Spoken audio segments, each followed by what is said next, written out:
This is Joseph. Just confirming that you want the interpreter channel turned on. Um, Sorry, Mr. Schoville, can you repeat what you said? Because I don't hear you very well. Your sound is not very clear. Oh, sorry. Hey, Gabriela. I was just asking, do you need the interpreter channel enabled? We need to be made interpreters. Let me see if my colleague is here. I don't see him yet, but yes, we need to be I'm here. made interpreters. Oh, you're here. I don't see you. Oh, yeah, I see you, Raul. Yeah, we need to be made interpreters, please. Thank you.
Good morning, everyone. Morning. Morning. Good morning. Good morning. I hope everyone's doing well. Hi, everybody. Good morning. I need to call the roll. So I'm going to start with Ms. Doyle, since I see you. You are here. Yes, present. Thank you. Ms. Hauser, Present. Mr. Atherton, Present. Ms. Padilla, Present. Ms. Smiley, I'm here. Mr. Richmond, I'm here. and I am also here. So we are all here. Thank you all for meeting today. I appreciate it. I hope you're having a great day. I do need a motion to enter closed session for the reasons so stated on the agenda. So moved. Second. All in favor? Ms. Doyle, Yes. Ms. Hauser, Yes. Mr. Atherton, Yes. Ms. Padilla, Yes. Ms. Smiley, Yes. and I am also, Mr. Richmond, Yes. and I am also in favor. Okay, we will now switch over to closed session. Chair Purcell, do we have another email from Franklin for that? Is that right? Yes. Yes. Okay, great. Thank you.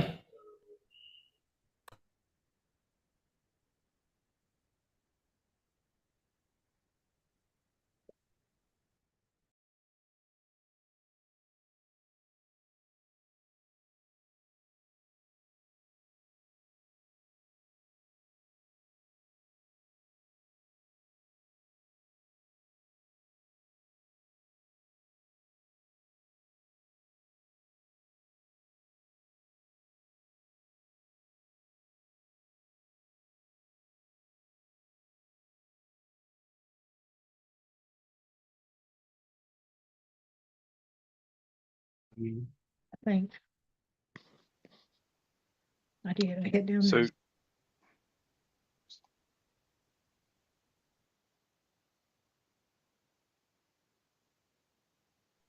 Is this the correct link? Okay, no, ma'am, this is still Oh, the public it's- webinar. still the public. Okay.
Okay, is everyone in open session now?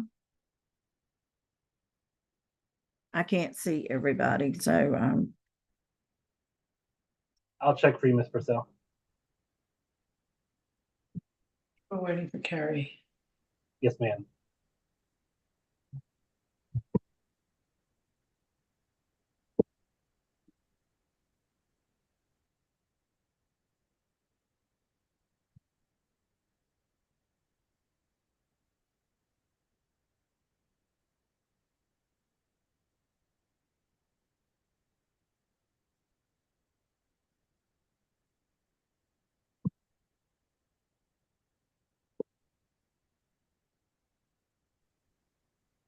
Looks like everybody's here. Ma'am. okay.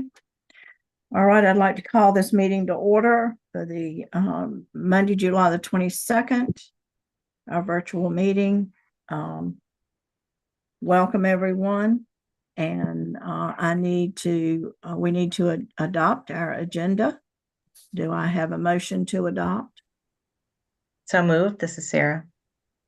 Okay, And I wanted to take something off consent. Do I do that now or you want to wait to do a consent agenda? I think you have to do it let's now. wait.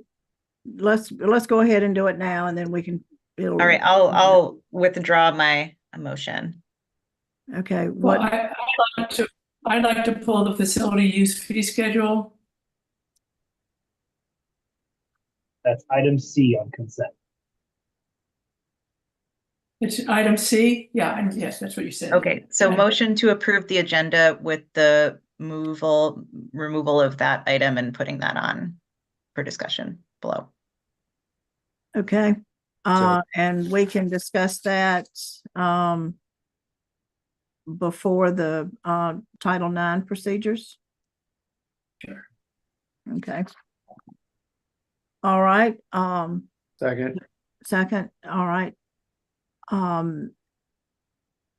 Ms. Doyle, Yes. Ms. Hauser, Yes, Mr. Atherton, Yes. Ms. Padilla, yes, Ms. Smiley, Yes. Mr. Richmond, Yes.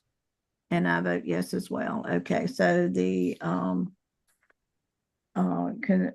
agenda adoption is approved with the change in pulling the facility use fee schedule off. Okay, Motion to approve the consent agenda? thank you, Sarah. As Do I have a amended. second? Second. Okay.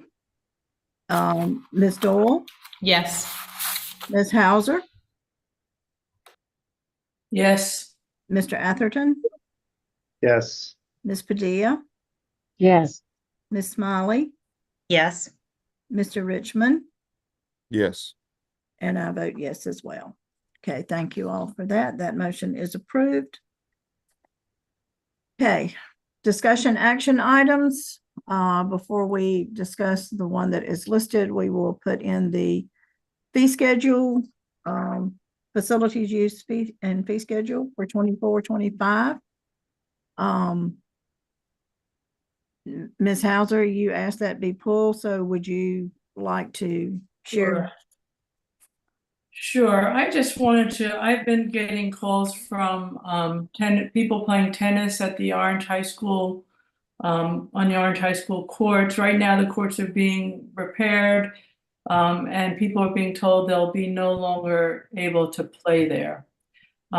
Historically, and I don't know how long back, it's at least 15 years, it could be much longer, but Orange High School tennis courts have always been available to the public at no charge, and it's been a good relationship. There's been no incident and there's never been a charge. We have for several years approved a fee schedule that includes a $100 an hour hourly fee to use the tennis courts at Orange High School. That's the fee schedule that's in effect now. It's never been enforced. And what I'd like to do is, there's also another thing, the fee schedule says that we don't rent, it talks about the tracks, that there's fees for renting the tracks, and that they're not for rent. And I know for certain that the track at F1 Cheeks is used regularly by the community at no charge. There's no fences, there's nothing to block it. So I wondered, since, you know, in respect for Dr. Jones and getting putting some of the district's policies in place, I was wondering if we could waive these athletic field fees, particularly the tennis courts and the track, but possibly the soccer field, to give Dr. Jones a chance to look at it, possibly work. And I know the tennis players in the community would like to meet with her, but to just give her some time to work this out, work out something with the community that makes sense. Again, this is a longstanding tradition for Orange County schools, and I think if we change it, there'll be a lot of goodwill that will be lost. So I'd like to propose that. I don't know, other thoughts on that?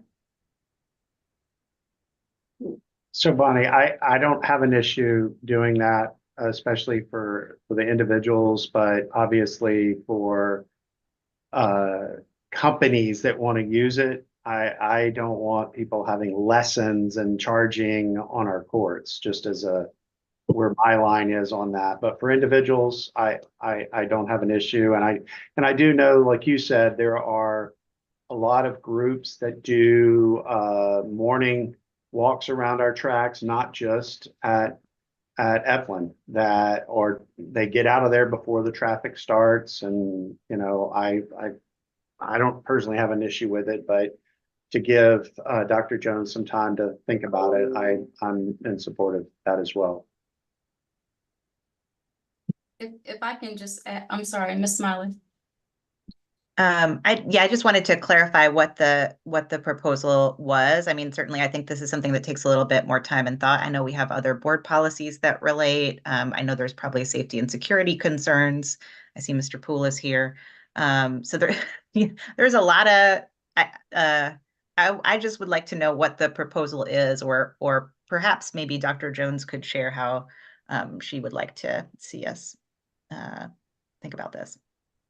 Yeah, I can say that anywhere that I've been, individuals have taken advantage of the track if it's in their neighborhood. You know, playgrounds of, you know, those become part of the community and almost like a community space.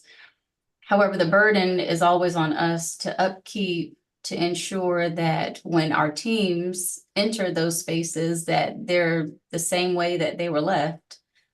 So I don't have an issue with us thinking through individuals using them on a, you know, like individuals, like the court is empty and I want to go and hit a couple of rounds of tennis. I would like an opportunity to check with our high school principals to see how they feel about it prior to, I don't think they can use the courts right now. Correct, because they're under construction. So I think we do have some time that we can bring this back versus waiving all fees. And I only say that, or for individuals, I only say that for every field, because I do want us to think through what that could possibly look like. So a couple of the fields that are not up for folks to just use, you know, and rent is like our football field and our soccer field, because if there is damage done, particularly like holes that can come on the field because someone didn't use it properly, that is a safety issue for our students. You know, they can fall into like a little hole and break an ankle, or so I just want us to think through. I think if it's minimal use right now, like I've not heard from principals that it's been out of control by individuals and within the community, but I don't know that we want to just waive fees and allow it to be free. I think I can touch base with principals and we'll just do the same practice that we've been doing. We don't have individuals filling out facility use forms right now until we have a chance to take a look at it. So what would that mean? Sorry. Go ahead, Ms. Hyler. No, I was just curious as how does that work for the tennis players who have never they're just using the courts, as I understand it. There's never been an incident. They do clean up after themselves. Orange High School, they know that Orange High School students and teams get first priority. So would they just be able to continue to use, because they're being told now that they won't be able to use the courts anymore. Right, well, So- our policy does not allow for individuals to, I don't think our policy actually speaks to it. It's our fee schedule that says, for-profit and individuals on That's your, right. in a separate column, and that's where you get for a tennis court, it's $100 an hour per court. So I think if I can do some work with principals, I hear you saying that there's never been an issue or an incident, but I would like to just check with the principals to make sure that's actually the case and they feel good about folks coming in and that it's never been an issue. So Or we waive anything because once we waive it, it's there. If they can't use the court now anyhow, I think that gives us a little bit of time. If we're just talking about the tennis courts, I'm not comfortable saying that that people can use fields that are not for rent right now. More than what's already probably happening. I mean, just want to be honest. I'm sure individuals hit a few balls on the baseball field now. yeah, the only other thing I know I'm very specifically concerned about is the tracks. And I don't know all of them, right? I know that the community in Eflin is using the Eflin track. There's no fences, there's no signage, there's nothing to stop it. It's work, you know, they're using it before and after school hours. So, you know, just don't, should the policy be specific and talk about specific sites? I think football fields are not in question. Soccer fields not in question. You know, just don't, but I think the tracks could be, I don't know all the tracks on all the schools. So that's all. I just don't want to upset people who've been doing something for a long time and say you can't do that anymore. Ms. Hauser, is the track at Eflin Cheeks part of the school or is that part of the community center? Yeah, the track is, I'm pretty sure the track is part of the school, but the baseball fields at the community are part of the community park. But the track, I'm pretty sure, is the school's track. Not positive, but I'm pretty sure of that. Okay, just curious. I think another thing we have to think about here too is liability. I think that needs to be looked at for these, whether it's the tennis courts, the track, or whatever.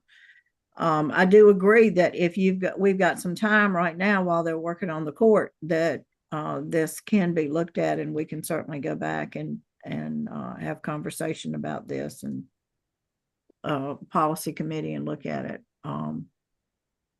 So I'm in favor of letting Dr. Jones talk with the principals, because I think they are probably the ones that know the most about it, and get their input as well.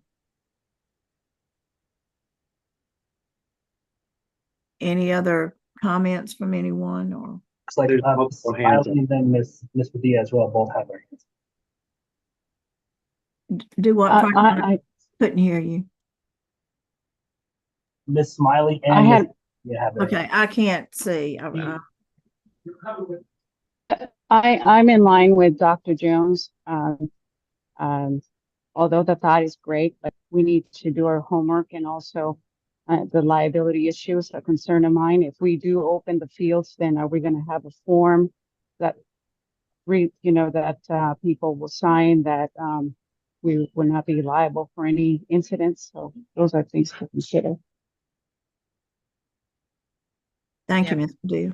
And I just wanted to say, I think we need to approve a fee schedule, so I'm fine moving to approve this in the meantime. Yeah, all of these conversations are things that should be worked out through the policy committee for all those reasons folks have mentioned.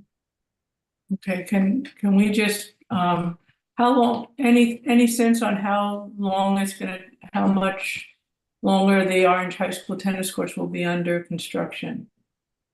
They're Is supposed that to be done on the confirmed? 31st, is my understanding, at both high schools. That's what I had heard. of August. Of July. Their season starts mid-August.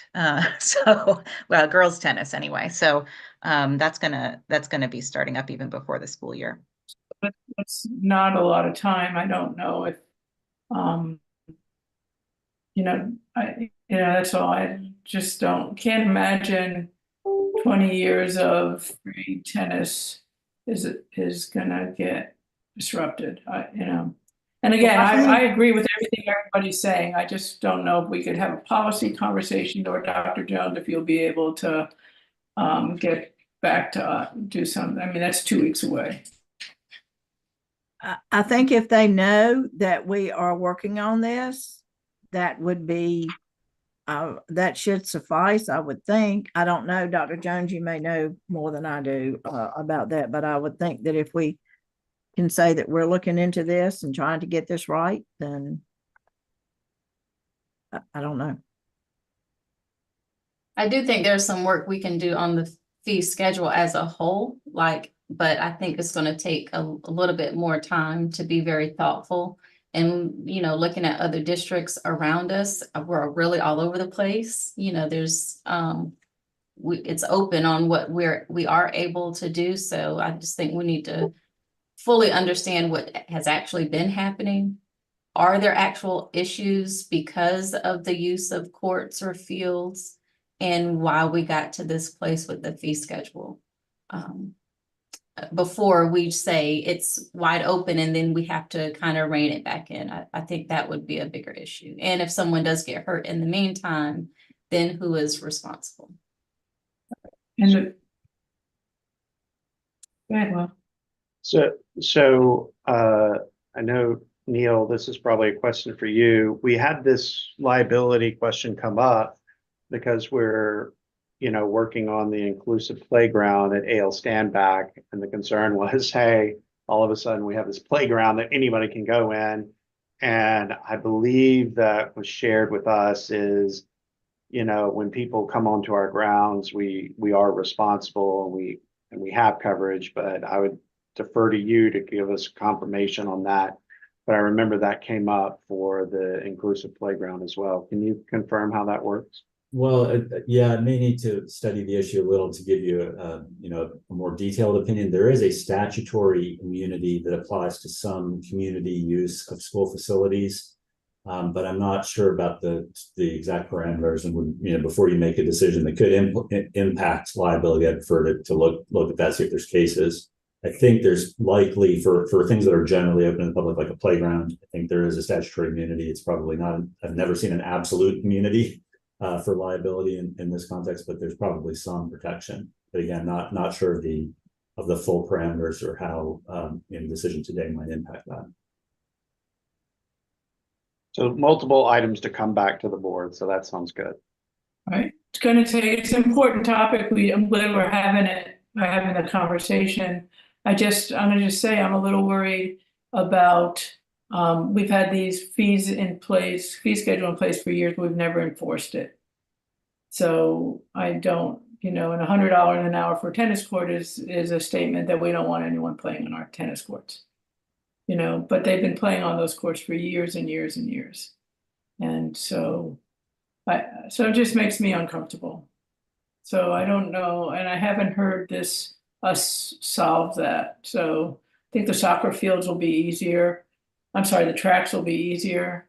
But I just don't know. I'm a little bit, I just wonder if we can, even with the deadline, say, look, we're going to waive the fees, the tennis court fees for a couple months. And they go into effect in a couple of months if the policy committee and Dr. Jones doesn't come back with an alternative. So my concern is not understanding the liability side of it. That's my concern. I personally just like to understand that and what us waiving that is essentially doing. So I'd like to know more before waiving it. I think patience is key here. We need to do our homework and do it right. So like Dr. Jones stated, she would go back and speak to the principals And I understand, Bonnie, that this is, something that is that you're interested in, and I think it's great. But we also have to do it right, that no one gets hurt. And if we start dropping the prices now, it's expected. We need to have a plan in place in order to move forward. That is just my opinion.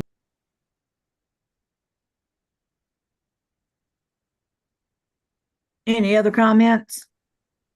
Just one, which is, if folks are not using the courts in the meantime, there are other courts, and they haven't been using them while the courts have been under construction. And I think the liability point that Will brought up and really understanding that is really important here.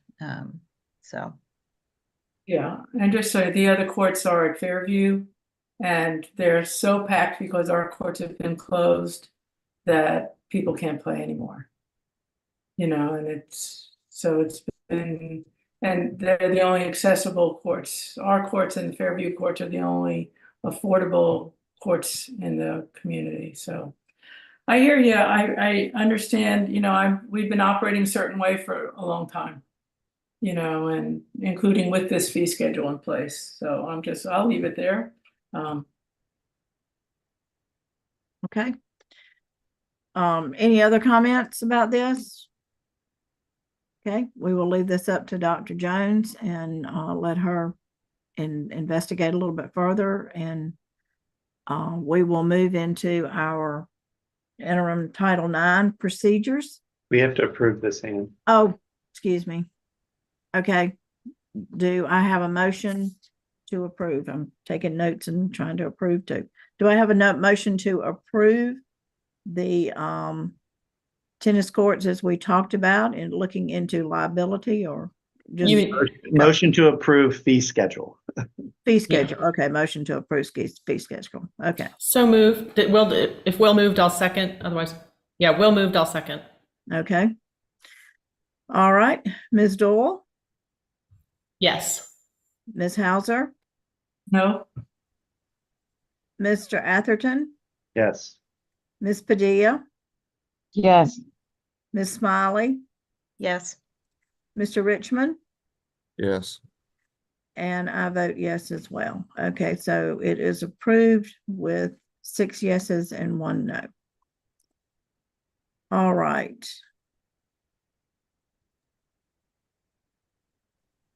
Okay, now we will move into the interim Title IX procedures with Dr. Jones. Do you want to begin that, or Mr. Ramey? Yes, I'll get us started. Good afternoon, Chair Purcell, Mr. Richmond, Vice Chair, and members of the board and community. As you know, or probably seen from surrounding counties, we are swiftly moving to put some Title IX regulations in place that were just kind of brought down from the state. And so in order to do that, we're having to take a look at our current policies that we have and what we can do in the interim so that we can meet the deadline of August the 1st. I'll let Mr. Ramey, we've worked together a little bit last week on thinking through what that can look like for us so that we're in compliance as we work to fully take this through our regular process, which is going through our policy committee and bring it to the board for review. Mr. Ramey. Yes, thank you, Dr. Jones. Yes, board members, as explained in the abstract for this item, there is an August 1 deadline for local school districts to have some sort of written procedure that comply with new Title IX requirements. There's not a specific requirement they be official board policies. So what we are recommending, Dr. Jones and I, are that to ensure that you meet this August 1 deadline, that you all authorize and direct the administration, that would include your Title IX coordinator, Dr. Jones, and any other relevant staff, on an interim basis for any new Title IX issues that arise, to apply the rules that are set out in school board, North Carolina School Board Association model policies 1720, 1725, and 4023, pending further review by the policy committee and board. That way, if there's a Title IX complaint comes in the next few weeks, the Title IX coordinator will be applying the correct rules it'll still give you time to work through policy committee and bring your policies back to the board before you permanently adopt any policy changes. I'm happy to answer any questions, but that's the short version of what the action item is for today. Okay, any questions on this?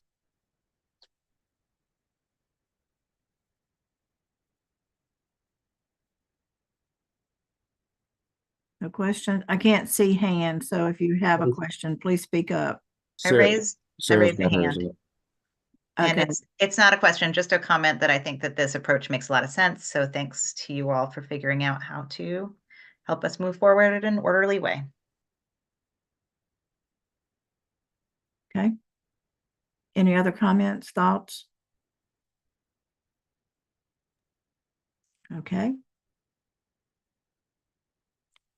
Do we have a motion to approve this? So moved. Second, Okay. Get back to my page. I have to write down the vote. Okay, Ms. Dole, Yes. Ms. Hauser, yes. Mr. Atherton, Yes. Ms. Padilla, Yes. Ms. Smiley, Yes. Mr. Richmond, Yes. and I vote yes as well. Okay, motion is approved. Okay, that ends this board meeting. I would like to say, I should have said at the very beginning, welcome, Ms. Padilla. I'm sorry that your first full board meeting had to be on Zoom, but we welcome you and glad you're here. So Thank you. we now need a motion to adjourn. So moved, Carrie. Okay, do I have a Second. second? Second, Bonnie, Okay, Ms. Dole, Yes. Ms. Hauser, yes. Mr. Atherton, Yes. Ms. Padilla, Yes. Ms. Smiley, Yes. Mr. Richmond, Yes. and I vote yes as well. So motion is approved and we are adjourned. Thank you all so very much. Have a great afternoon. You too. Thank you.